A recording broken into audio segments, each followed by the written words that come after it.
All right, y'all, happy Sunday night. Hope everything is good. Hope everything is well. Let me jump right into this one. But before that, if this is your first time stopping through the channel, I advise you to hit your boy with that 3-piece, all right? Like, subscribe, share the video. Anyway, man, let's jump into this one. So there's rumors out there, okay, that the rematch between Gervonta Tank Davis and Lamont the Dog Roach, I gave him that nickname, the Dog, after his last outing against Tank, are rumored to have a rematch June 21st of this year in Las Vegas, Nevada. Now, this is a rematch that many people want to watch.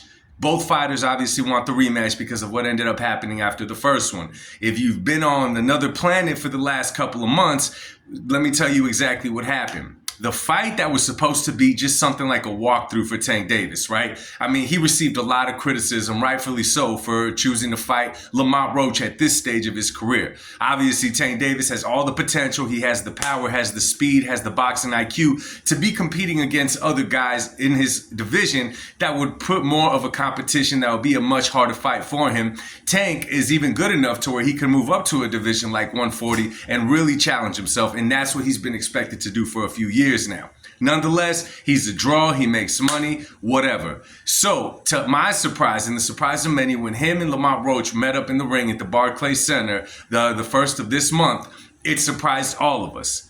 Okay, Lamont the Dog Roach held his ground against Tank Davis. And we were surprised. I mean, we were really surprised at what Lamont was able to do inside that ring. He was able to neutralize Tank Davis' attack. Okay, he stood right in the pocket and traded with him. He brought the fight to Gervonta Tank Davis, and he never let his foot off the pedal. I mean, it wasn't a clear-cut victory till we could say he got robbed. You know, you do got to beat the champion, and we got to give that part to Tank Davis. But the fight was a bit controversial for a few different reasons. One, there was an instant in the fight where Gervonta Tank Davis hit him with the elbow. They were in the clinch, and he hit Lamont Roach right here in the chin with his elbow. Now, that should have been a point taken away right away because it was not accidental at all, right? Second thing, Tank Davis got hit with a baby shot to the eye. It looked like it kind of scratched his eye. It wasn't a huge shot, but it was enough to cause Tank Davis to take a knee. Well, at that moment, the referee started counting. He got to count 3. Tank Davis asked him why he was counting, right? And then so the referee stopped his counting. He said, "You can't do that. I'm going to call it a knockdown," whatever. He didn't. The third thing was Tank's corner got up onto the canvas to wipe Tank's face off. Those are 3 things that really play into the fight and the result of this fight, because if you make that round a 10-8 round, obviously it's a clear victory for Lamont Roach. But whatever, the past is the past, it is done. The big surprise in this fight was that Lamont Roach did not get knocked out early like many of us were predicting was going to happen. When you see a guy from a weight class, 130, like Lamont Roach, jump up to 135 to face one of the big dogs at 135, and you look at his record, 21 and 9 knockouts. Obviously, the man does not have crazy punching power, but nonetheless, the two were familiar with each other from the amateur days. They've been in the same gym, all of the above, so they were familiar with what each guy could do. However, this was the first time that they fought without the fighting gear, the pads and all that kind of stuff. Small gloves, not 16s that are usually used in sparring. And Lamont Roach did really well, really well. So much that although he did not get the nod, he definitely was the people's champion for that night. Anyways, moving on, both fighters wanted an immediate rematch, and a lot of fans are calling for the immediate rematch, but this is what I'm seeing from that. A lot of fans, okay, are calling for an immediate rematch because they feel that Lamont Roach is going to go out there and finally finish the job that he started on March 1st. Now, I'm not going to say that Lamont Roach can't do that, okay? I'm totally with everybody that's saying Lamont should have got the nod just due to the fact of everything that happened. If you talk about those points and all that, he should have gotten the nod for that reason. He didn't destroy Tank to where you take the belt from the champion, but he deserved the nod nonetheless because of how everything went down, right? Okay. However, I stood by and I stand by that out of the two, Tank Davis is still the better fighter. He's still the better fighter. He's the bigger puncher, right? I mean, he creates angles. He's able to seek and destroy. Tank Davis is the better all-around fighter, but that night, the dog came out of Lamont Roach, and he had the bigger heart in that fight.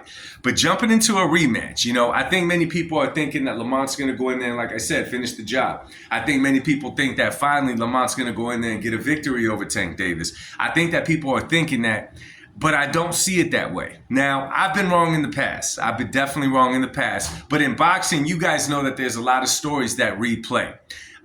Don't know how long y'all been watching boxing, but a while ago, years and years and years back, Sugar Shane Mosley stepped into the ring with Fernando Vargas. Sugar Shane Mosley was the favorite in that fight. Well, that fight got stopped, I believe it was in the 11th round, due to, I believe it was a cut or swelling on Fernando Vargas' eye. But up until the point where they stopped the fight, if you were watching the fight, you were seeing that Fernando Vargas did a lot better than people expected him to do at that stage of his career against the Sugar Shane Mosley, right? And it was the same thing. People called for a rematch. Many people thought had they not stopped the fight and let it go to the 12th round, that Fernando Vargas would have gotten the victory. Well, they did the immediate rematch, and it had that same feeling behind it, that pretty much it was going to pick up in round 13, but this time Fernando Vargas was going to get the win. Well, it didn't quite play out like that. If you take a look, the fight started completely different, right? You see the numbers. Sugar Shane Mosley was outlanding Fernando Vargas. He was just on top of it way more than Fernando Vargas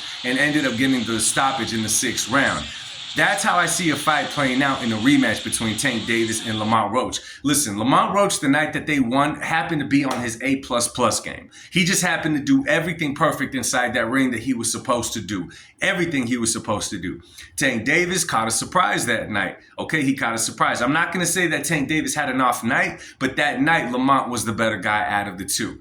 And in a rematch, I know it excites us, the fact that Lamont's finally going to get in there and get the victory, but I just don't see it against Tank Davis at this stage in his career, where he's at, what he's trying to prove. And this rematch, if it's happened right now, it's rumored, guys, for June 21st, but it's not official. It's kind of a gift. You see, we've been giving Tank such a hard time for his level of opposition. Now we saw a guy that we did not expect to be a big level of opposition give him a hell of a fight.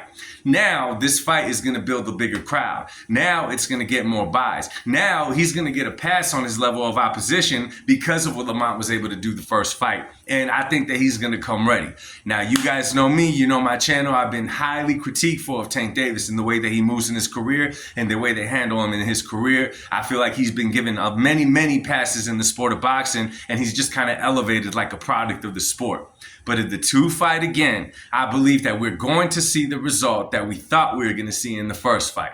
Nonetheless, let me know what you guys think. Drop it in the comment section down below. Let's talk boxing. Much love to y'all, and God bless y'all. Peace.